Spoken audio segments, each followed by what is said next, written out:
What's up, guys? It's Coach Grant with First Down Training. Today we're going to be talking about how wide receivers can improve their change of direction and how you guys can get more yardage after the catch. We're going to be talking about all the things you could do with the ball in your hands to get you guys some more yardage, get you guys upfield, and get you some more yards after the catch like we mentioned before. But also, fellas, if you are a wide receiver or even a quarterback and you are located in the Arizona area, check out that very first link in the description below, fellas. We are going to be coming to Arizona on October 2nd and October 3rd for a quarterback and wide receiver training clinic. So it's a 3-hour training clinic during the season, designed to help you guys tighten up your skills. It's a really great opportunity for you guys to come out and get some good work and get better. I myself will be there working with the receivers and the quarterbacks, and we are bringing out a speed coach for you guys to work on your 40-yard dash technique, get you guys a little bit faster, improve your running mechanics, and all the above. So I hope you guys can check that out. Very first link in the description below. Would love to have any of you guys out there if you are in the Arizona area. Let's get started with this video. So this clip right here is from Davante Adams last night, where he gets this ball and makes like 4 defenders miss just based off of that change direction. Okay, so let's talk about this. So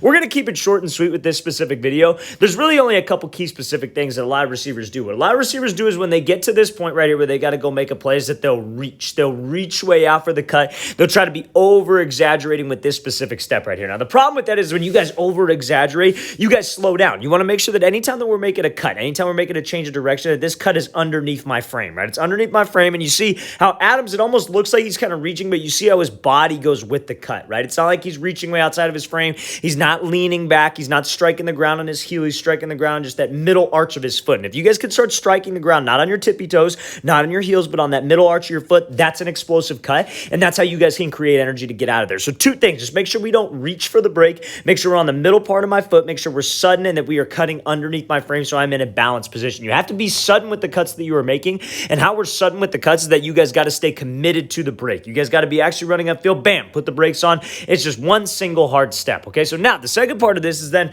a lot of the times with change of direction, a lot of people ask me this question, and what they don't understand is that a lot of it's just like route running. It's literally the exact same concept, because you see that cut that we were talking about? That's the same way I would tell you guys to run a post. I tell you to run a speed cut out route. Whatever it is, it's the same kind of cut. You're on the arch of your foot. Your foot's underneath you. You're not reaching. You're not leaning back. It's the same principles, fellas, and I don't think it's necessarily something that you can teach where it's like, hey, listen, like you got to have this instinct. You got to be watching out for this. You got to be looking for this. I feel like this is something that it's all instinctual, but the mechanics of the cut and the mechanics of the movement is something that you guys can definitely work on. And then you see when he's got a guy coming upfield, screaming upfield, it's the same idea as if you're just snapping down into a hitch route. You want to be violent with your hips. You want to be explosive with those steps. That's what puts the brakes on right there. So we got to make sure, fellas, that we understand that running with the ball in my hands, trying to get some more yards after the reception is all about being sudden with my feet, committing to the break, changing direction on a dime, but also being able to change direction efficiently. Let's watch the thing again, full speed one more time. Great job by Adams cutting inside of his frame, being violent with his hips to change direction to get out of this play.